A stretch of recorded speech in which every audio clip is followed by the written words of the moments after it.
Counsel, can we see what your witness said? Sure, go ahead.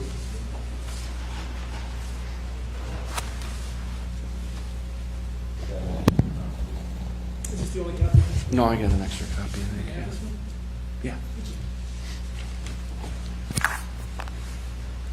You may continue, Mr. Whitney. So you've been published in peer-reviewed journals? I have. What are some of your publications? So I'm published in different peer-reviewed journals. One is actually a book chapter that's been published, Forensic Neuropsychology and Violence, Neuroscientific and Legal Implications. That book is a Handbook of Forensic Neuroscience. Assessing the Sex Offender with Asperger's Disorder, a Forensic Psychological and Neuropsychological Perspective. Applying Roper versus Simmons in Juvenile Transfer and Waiver Proceedings. That was in the International Journal of Offender Therapy and Comparative Criminology. So there's just been some different publications I've had over the years that are in the fields I practice in. Could you provide us with some of your work experience relative to clinical psychology and forensic psychology? Sure. So after I was at the Medical College of Ohio in the court psychiatric, the Diagnostic and Treatment Center, I then worked as a court psychologist in Lake County, and then in Youngstown, eastern part of the state area, Forensic Psychiatric Center in Northeast Ohio. I worked on and off for about 13 years at the Cuyahoga County Juvenile Court Diagnostic Clinic, working with juveniles. I worked, as I said, in the legal forensic unit of Minnesota Security Hospital. And then I work both I work in different states doing forensic examinations, work for the courts in Austin, Travis County, Texas, performing competency to stand trial evaluations. Now you indicated you have a law degree, correct? I do. Do you practice law? No, I don't. Okay. Have you written law review articles? Yeah, I've written articles, yeah. What would those articles be about? Do you recall? I've written articles on intellectual disability and the death penalty. I've written articles on sexually violent predator, civil commitment evaluations and law in one or two law review journals as well. Now, in some of the articles you've written, and I've seen some, they're somewhat instructive. Is that correct? Yeah, I've written a couple articles that have instructive information about how to examine different legal cases. And they're instructive for attorneys, correct? That's correct. Yeah. Like how to proceed with investigating mitigation or evaluating it, such as in this case. Have you participated in lectures to like legal associations or medical associations? I have, yeah. I did a couple times this week, in fact. What kind of psychological evaluations for courts do you normally conduct? So basically, as I said before, pre-trial evaluations, we really look at competency to stand trial or waive Miranda rights, and not guilty by reason of insanity or mental state at the time of the offense evaluations. Those would be more before trial. And then I evaluate examinations for after trial for sentencing, such as this, or even post-conviction after an individual is, let's say, convicted of their offense. Those would be primarily the examinations I do. So as far as a court psychologist or a court-appointed psychologist or expert witness, about, do you have a rough idea as to how many clients you would have examined? I would say 3,500 plus. It's less than 4,000, but somewhere around there. Have a great deal of those been as a court psychologist for the government? Yes.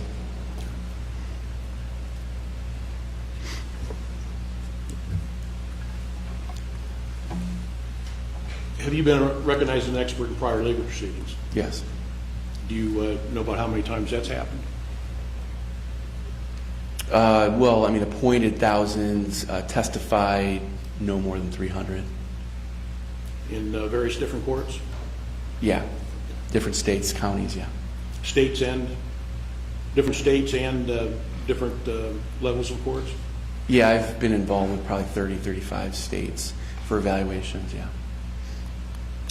What kind of evaluations have you testified in court about? The competencies, as I mentioned, sanity, not guilty by reason of insanity, death penalty mitigation, intellectual disability hearings in capital cases, juvenile transfer, juvenile homicide cases, sex offending risk assessment, parental fitness evaluations, child custody, police fitness for duty evaluations. Can you indicate some of the states that you testified in? Yeah, I would say Illinois, Indiana, Texas, Florida, Idaho, Ohio, California, Alabama, Missouri, New York. Those are some states. And you're here today testifying. Sure. You working for free?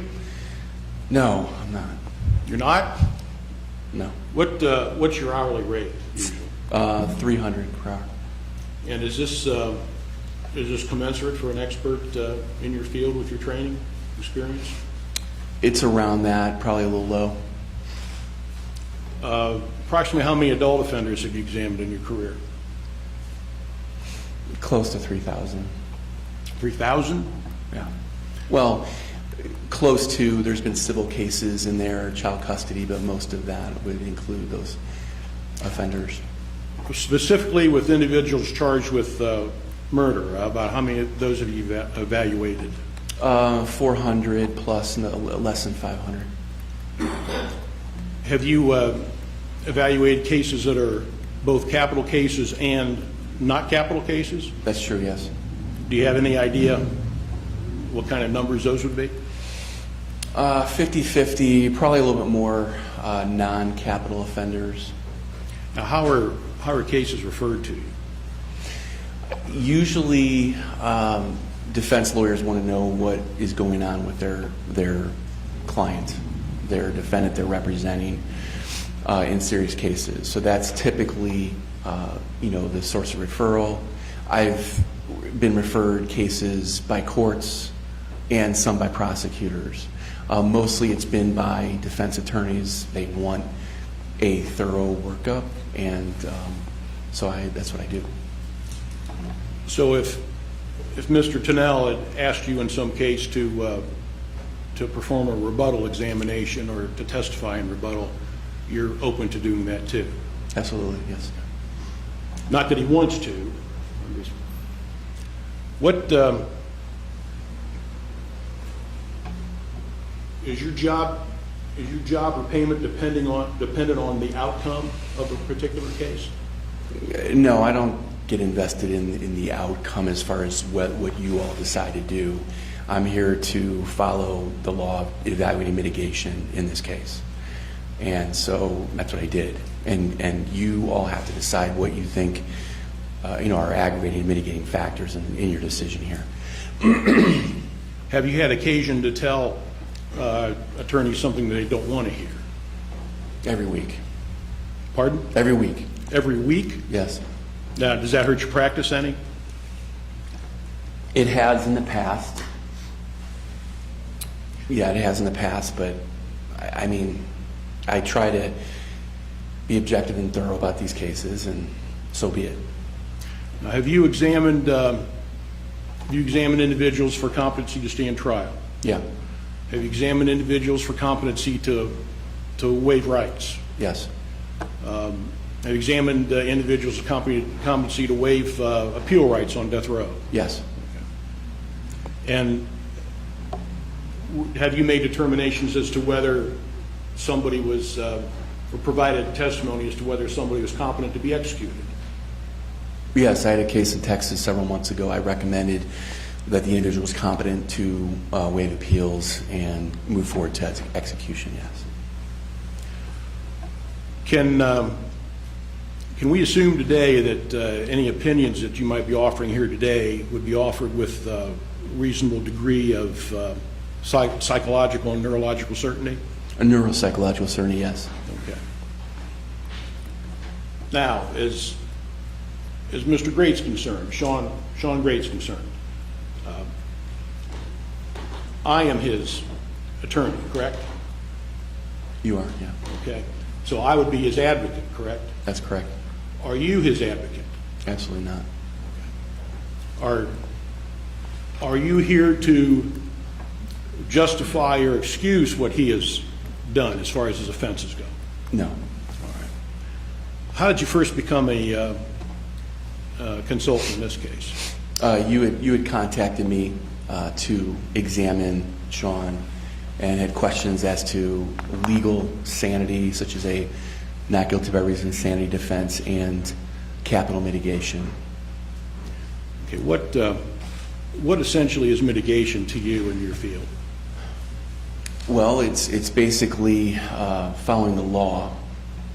The U.S. Supreme Court has mandated mitigation investigations, as has your American Bar Association.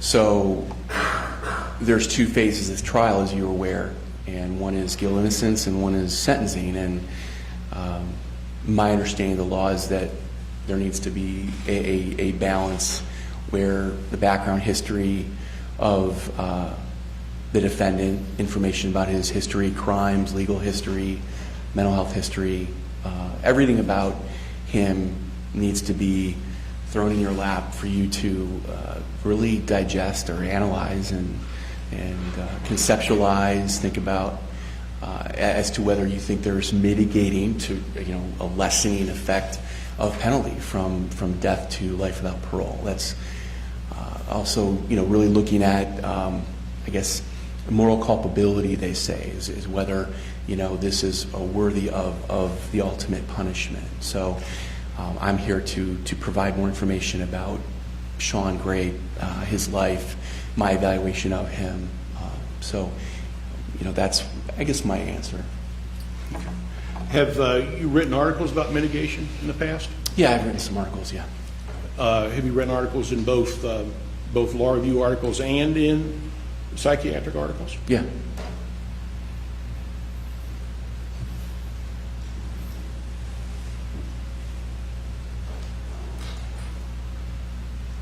How in your past has your role in mitigation been investigated? In any particular case that you would have? How do I do the investigation? Yes. Okay. Well, we have a mitigation specialist. In this case, his name is James Crates, and he will investigate, actually have Shawn sign releases to get information about his life, attempt to interview family members or collateral folks that knew or know Shawn, and then I use that information. I looked at different records. There's a lot of records in this case, as you can imagine. So I will look at any discovery in this case. Police reports, I know you heard Ms. Mager testify, so I read her 80-page discovery or evidence police investigation of what she found was relevant in these cases. I also evaluated Shawn on 4 occasions and did or conducted a number of psychological and neuropsychological tests with him. Did a lot of interviewing. I prepared a report that I do have up here that the attorneys have as to capital mitigation. So it's doing investigation, evaluation as to his background history, my assessment of him. I did talk to some family members by telephone. Many experts in my shoes do not do that. I try to do that in cases. And I interviewed them about his life, their relationship with him. You just had heard from his sister Barb, so I had talked with her as well. When you obtain this information or obtain the information that Mr. Crates provides to you, do you put a biased slant on this on your investigation? I mean, mitigation is, I'd say, biased. I mean, mitigation is really considered as to lessen or reduce penalty from death to life without parole. So I think it's a biased investigation.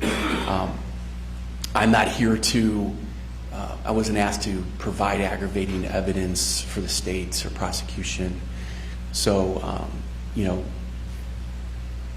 I'm not here to, mislead the jury in any way. I'm here to present potential mitigating factors that are relevant in this case. Is it important for defense counsel to investigate mitigating factors? You'll be an effective assistance of counsel if you don't. I mean, by law, you need to. Certainly, it's part of your representation. So you have different folks that assist you in that. Certainly. Is it your job to investigate aggravating factors? No, it's not my job. And I mean, the prosecution may cross-examine me about those issues, and I'll try to, respond. Now, you understand the judge instructs what mitigating factors and aggravating factors are, right? Yes. Okay. Do you have any concerns about mitigation with regard to Shawn in this case? He can answer this question, yes or no. Overruled. Yes. Okay. What would your concerns be? Counsel approach. Somebody in California using this book should come to roughly similar outcomes to someone doing it in Ohio or Alaska or Hawaii. Yes, but the agreement between mental health professionals is not extraordinarily high.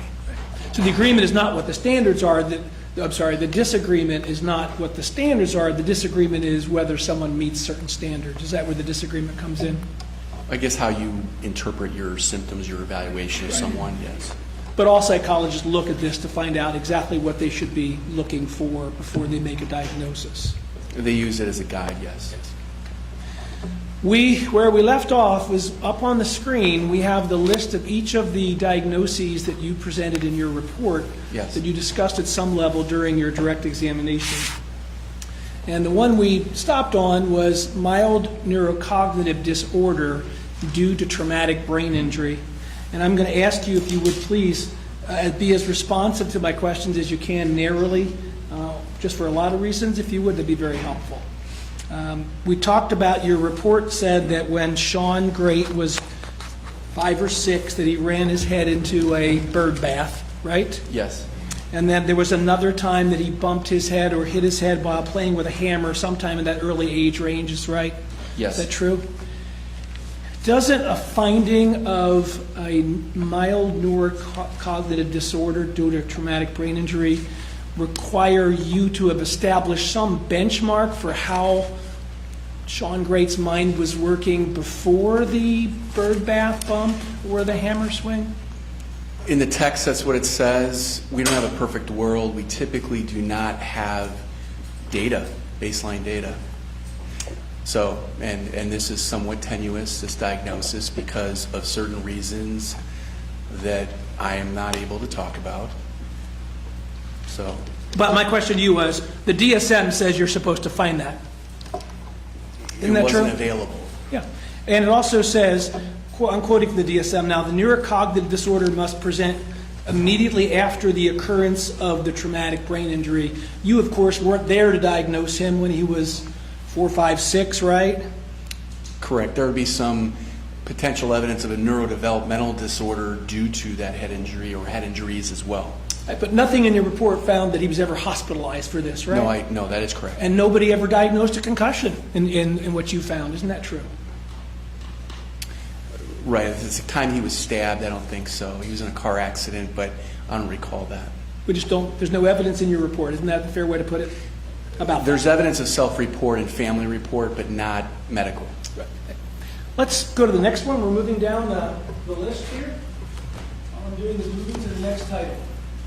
Attention Deficit Hyperactive Disorder, ADHD.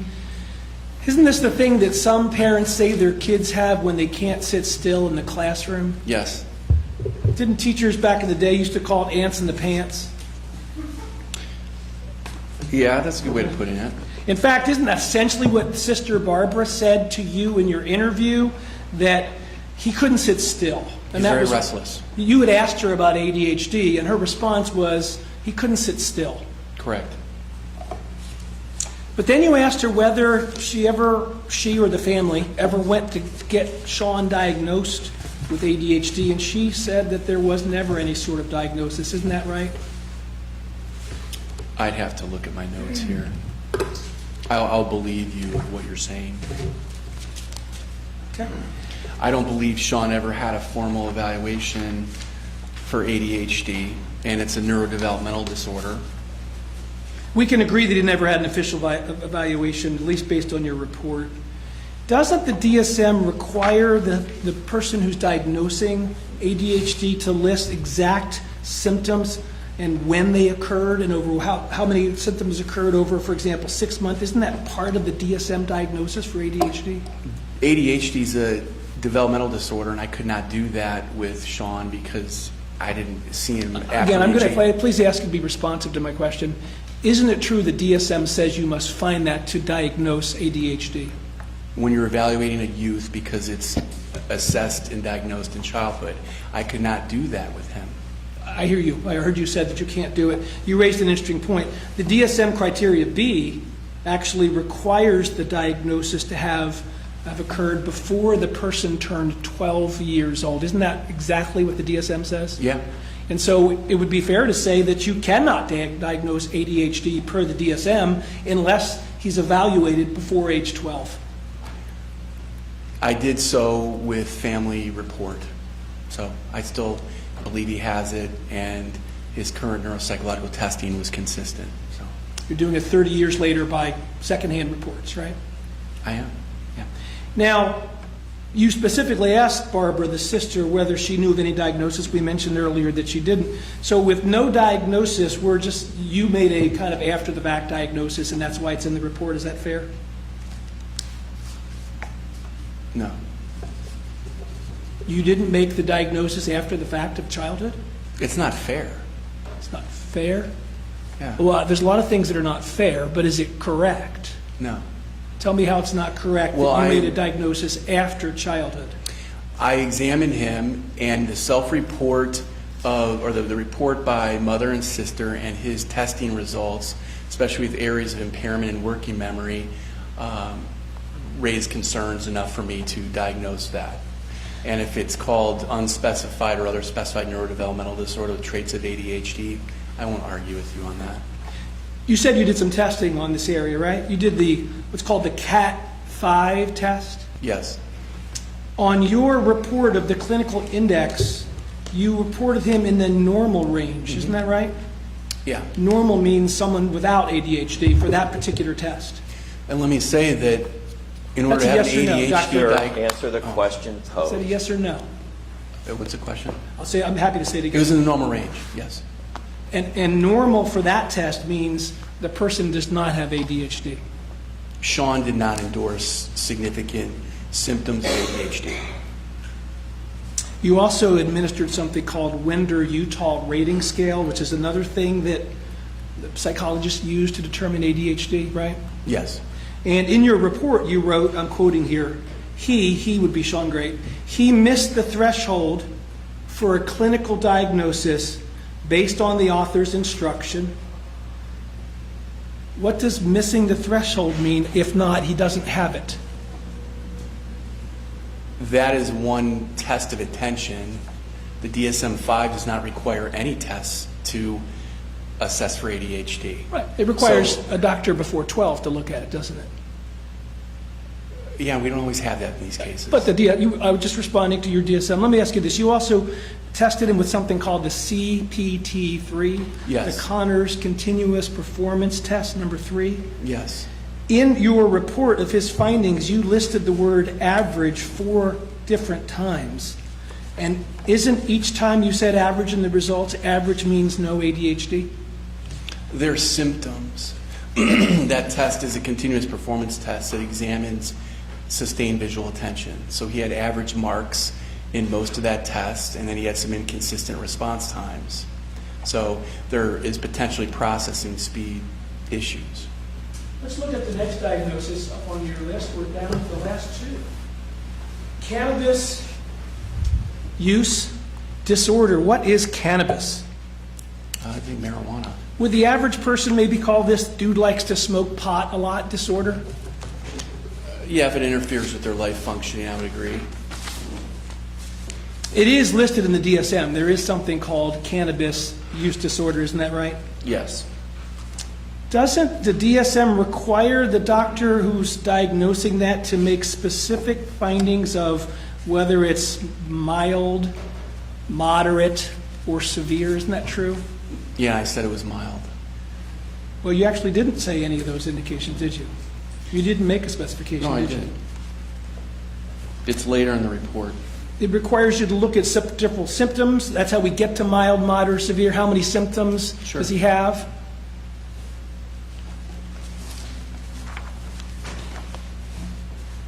Yes, Where in your I report said is it? yes. Where in your report is it? No, I said it was mild in the report.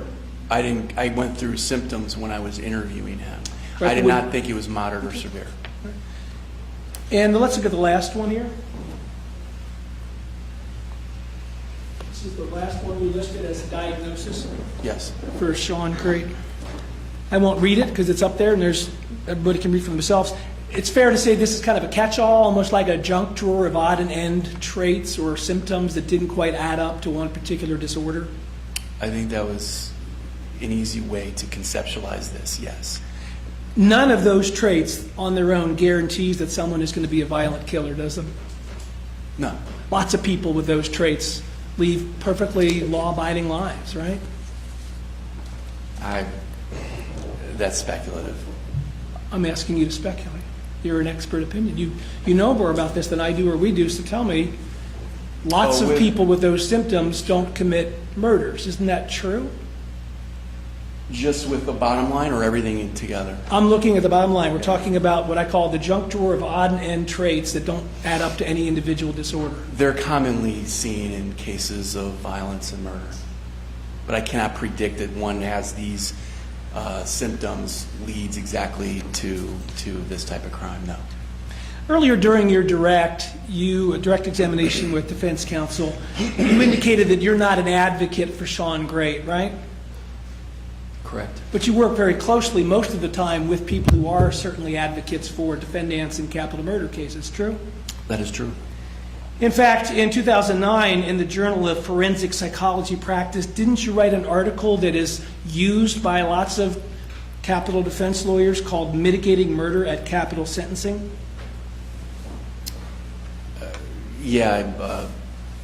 Yes, I did. Yes, yeah. And in that, didn't you say in that article, I'm quoting here, defense counsel's objective at sentencing is not to focus the jury on the seriousness, gravity, or heinousness of the crime, but to deflect that issue. You wrote that, didn't you? I have a copy if you'd like a copy. Yeah, I assume I did. I assume you did. And this is, you wrote this knowing that defense lawyers would look at it perhaps as a guidebook, a playbook, if you will, for how to work on a case like this? It's really geared, the Journal of Forensic Psychology Practice is geared towards psychology and psychiatry students or practitioners. So psychologists who testify on behalf of defense in capital cases might review that article, right? Or prosecutor experts, sure. And is that why you included in the article this quote, the psychologist, quote, the psychologist must tell the defendant's life story, emphasizing that the defendant was dealt a poor hand in life, unquote. Is that why you put that in there, so that other psychologists might know that that's a good way to argue a case like this? If it's factually true, the jury needs to hear that information. Whatever weight they give it is up to them to decide.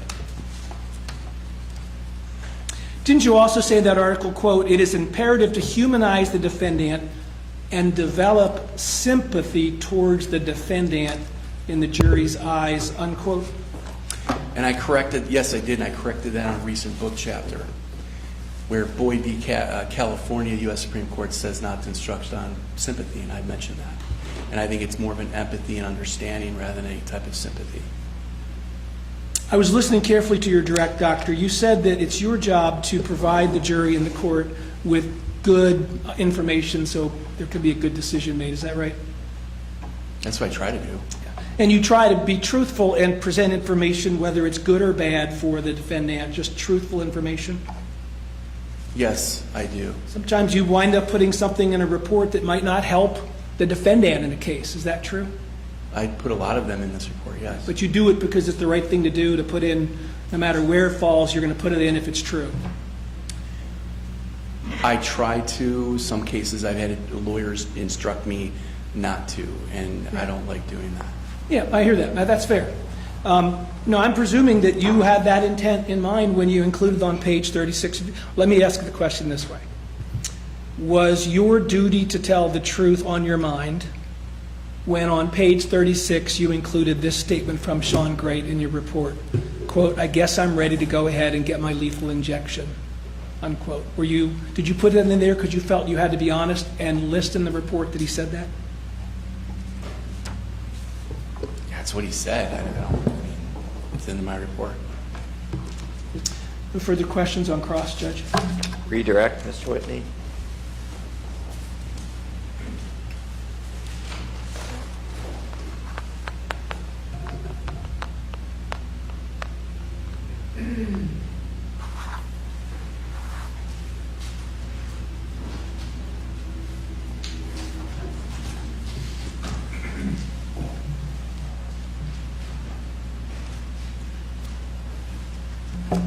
Doctor, if you recall, there is testimony at one point in time about you and fees and not having a license.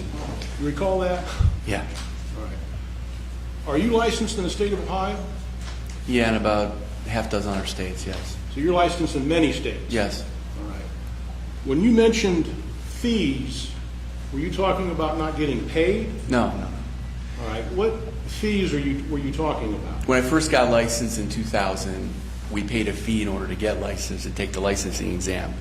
So I passed it, and then 2 years later, the first time we had to renew our fee, I'd never done that before.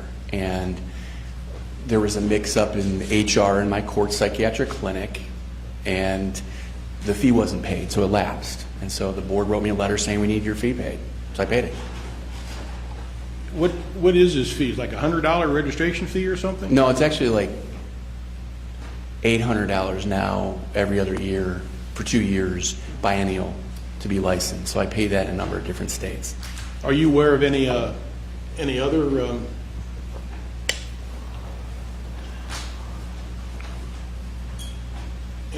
businesses or any other occupations licensed by the state that have registration fees? Oh, yeah.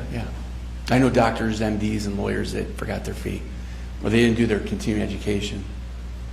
And once you found out you had to pay your fee, what did you do? Paid the fee. And you're licensed, right? Yeah.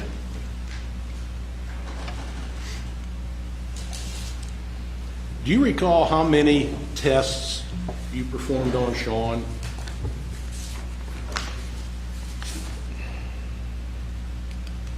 25, 25? I'd say. Okay. And there is testimony you were asked about one particular test, some questions in one particular test. Is that Yes. right? Yes. Now, are you familiar with the term complexity of diagnosis? Yes. What is that? Well, I tried to say before, when we're in the forensic world, we're supposed to be right 100% of the time. And if there was another expert here, we wouldn't probably be agreeing completely. So when I was trained initially, I like to be trained by psychologists and psychiatrists because they have different bends or perspectives. And so the one psychiatrist I trained with in the jail setting, you know, I would do the interviews, he'd do the pills, and we'd talk about the case. And he's, you know, and I learned quickly, a clinician may see someone for 9 months, 12 months, and their symptoms overlap. The DSM that the prosecutor had, symptoms overlap. That's what we're doing. We're really assessing function and symptoms. And so the traits of ADHD and depression certainly overlap with bipolar disorder. as well as other disorders. And so we'll never get this exactly right, but we're looking at symptoms and function.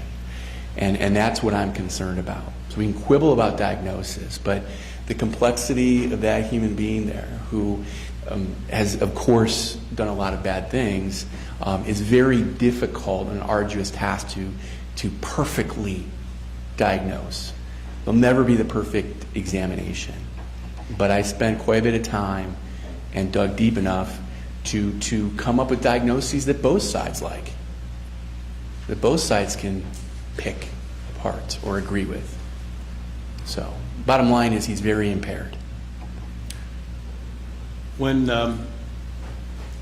you were questioned about the answers on those tests, picking and choosing answers, you mentioned that there's an ethical problem in doing that. For me to do that, yes. What are you referring to? Well, the test as a whole is designed to be conceptualized as a final result. 344 questions renders a diagnosis or diagnostic probabilities. And in this case, he was in extreme distress, cry for help protocol on the validity scales, was not faking, and was not denial. He was really in distress. And he only really tested positive for depression, not personality, not antisocial personality, not other conditions, bipolar. He had depression. So when a lawyer has me go through 5 questions of 344, trying to say the person lied or was violent or whatever, and cherry pick 5 questions, I can't interpret the test that way. That's making me do my job unethically. Okay? So I don't like doing my job unethically. And that result came out to be depression. And I've already owned other, aggravating diagnoses. So I don't like to practice unethically, and that's what happens in these court cases.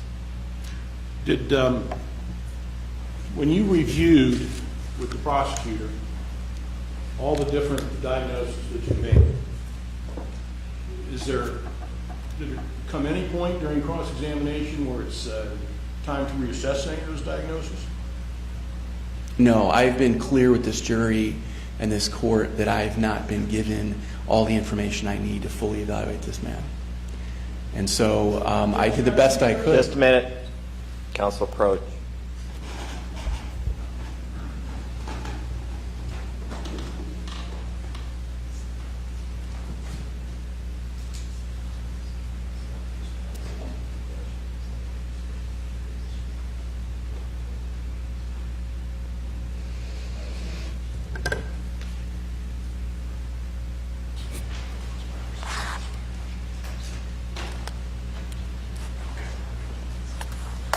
Jury will disregard the last response from Dr. Fabian. It was non-responsive to Attorney Whitney's question.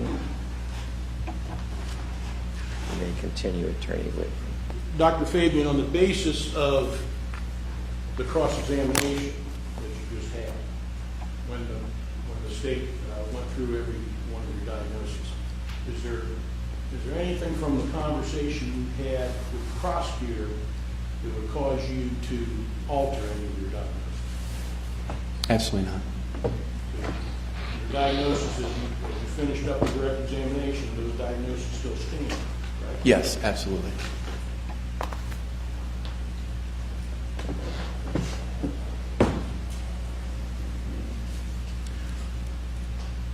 Prior to coming in here today, prior to this point right now, did I ever ask you to make a specific diagnosis of any disorder of any type for Shawn Grate?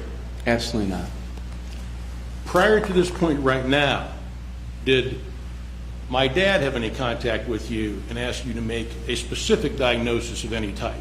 Absolutely not. Did either of us ask you not to make a diagnosis of any type? No.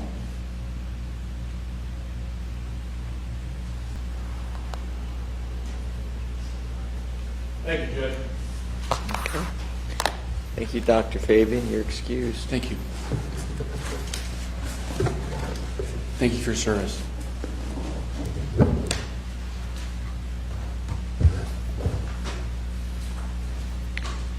Next witness, Attorney Whitney. Okay. Any exhibits being offered? Nothing was marked? Okay. Mr. Tennell, does the state wish to present rebuttal evidence?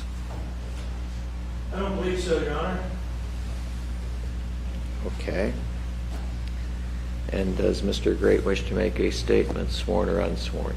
No. Okay, counsel ready to proceed with closing argument? May we have a conversation relative to the jury instructions prior to being Sure. Ladies and gentlemen, I'm going to excuse you for 10 or 15 minutes prior to closing arguments. Or maybe it might be 20. But again, don't discuss this case among yourselves. Don't draw any conclusions or opinions yet you don't have the closing arguments of counsel or the instructions of law. Jury's excused. It's 2:38 p.m.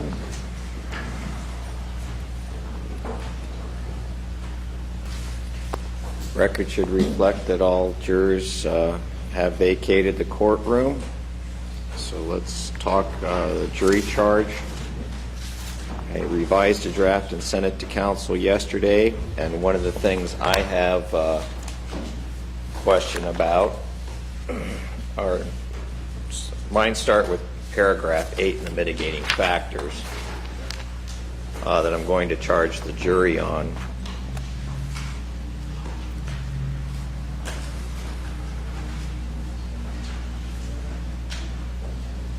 I'll wait for Mr. Whitney to get back to counsel table. What page are you referring to, Judge? It would be, I'm going on page 3. yeah, it's on page 3 of your, the jury charge I sent out yesterday, the PDF. Down at the bottom, paragraph 8, the mitigating factors. First of all, subparagraph A, I don't know that that's appropriate, that there's been any evidence indicating that either the victims induced or facilitated the offense, but I know during the trial phase there may or may not, depending upon your view of this. I would suggest that, again, I think the trial phase has come into play for that. Okay. Are we saying they got maced, so... Well, they can make whatever argument they want. There's some evidence there. Yeah, that's what I'm assuming it is, while we're talking. It's fine, I don't object. I'm sure that I'm aware of what the factual circumstance is before I start calling an objection mid-close. Sure.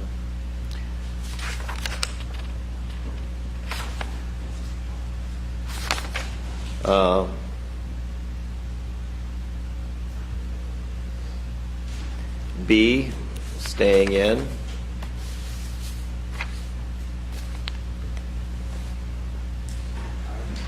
C, staying in.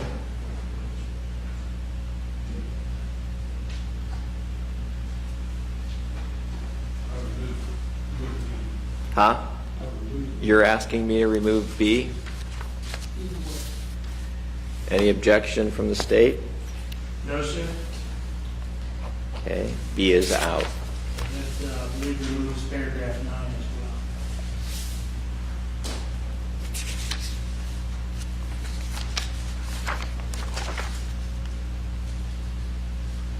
well. Yep. Paragraph 9 on page 5, that's the definition for 8B, duress coercion. So that comes out.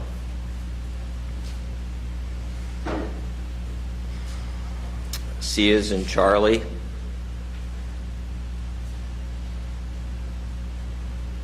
Remove that. I'm sorry? Remove that.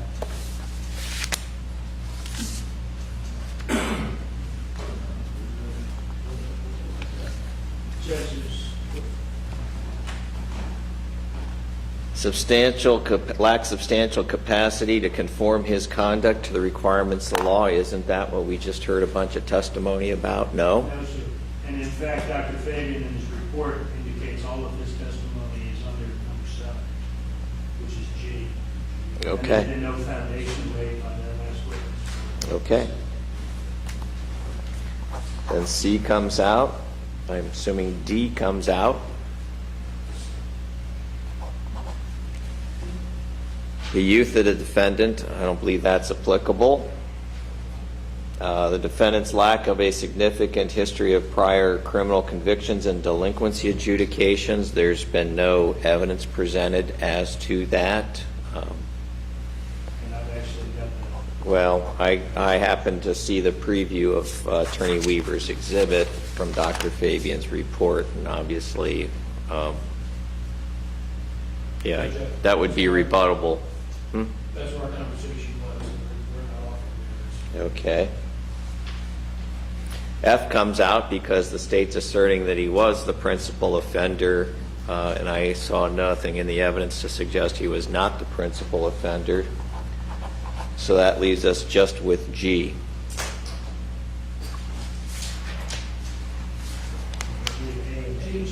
I'm sorry, A and G, you're right. A on the prior page. And then the definition of duress comes out.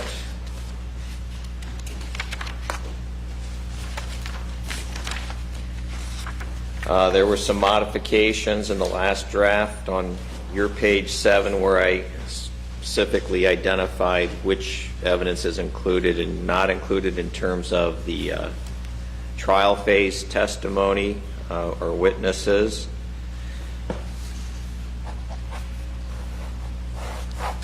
The section on page 7 that references together with the defendant's own statement comes out. And that also comes out on page 5, by the way. There's no pre-sentence or investigation, mental health exam, or report prepared or requested by the defendant. And Mr. Grate's not making a statement, so that information comes out too.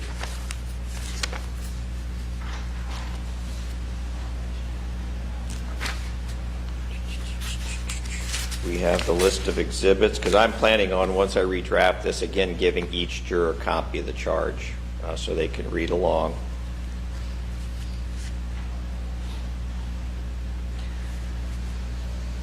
The next paragraph I get to is 16. I'm going to strike including the defendant.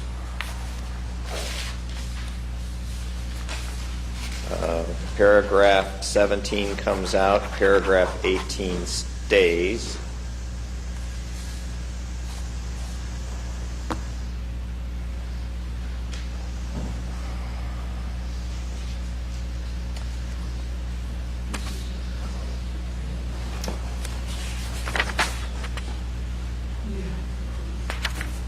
In paragraph 16, the third line in, it referenced including the defendant, assuming he made a statement. He is not.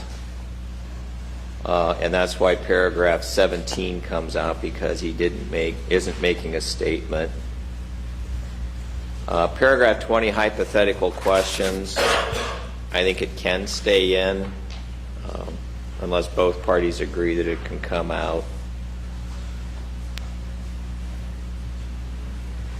I mean, there's stuff he's rendering an opinion on that didn't necessarily lay out a long set of hypothetical facts, but things, well, wouldn't this be the case kind of question, yes or no, I think falls within hypothetical. That's what I'm planning on doing.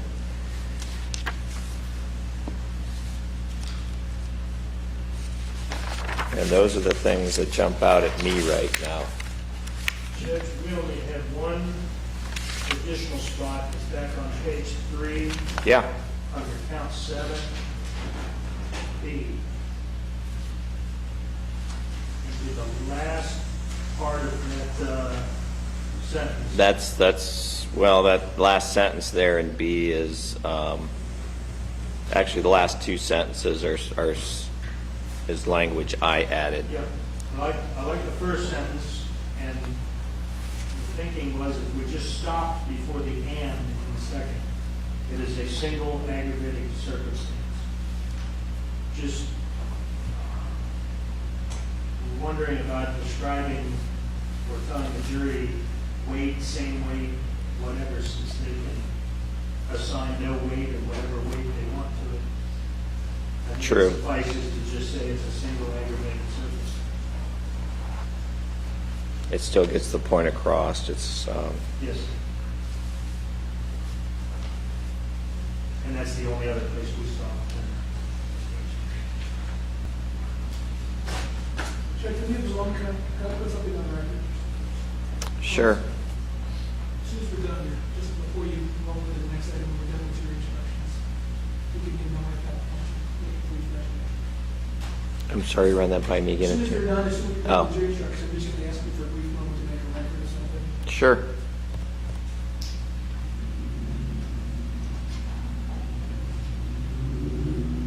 Attorney Whitney, anything additional?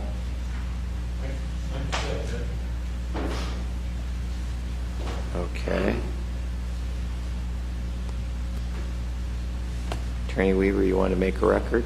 Very briefly, Judge, I just wanted to be on the record that prior to preparing our closing argument, the state has reviewed the Ohio Supreme Court case of State versus Thompson 141, Ohio State 3rd 254. No motion or ruling is required. I just want it on the record. Thank you. Okay. And what was the page number again? 254, 141, Thank you. Ohio State 3rd 254. Thank you. Thompson.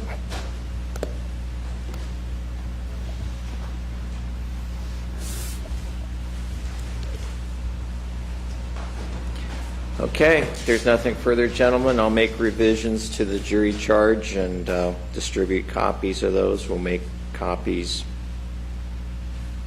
for the jury as well. Thank you, Your Honor. Thank you.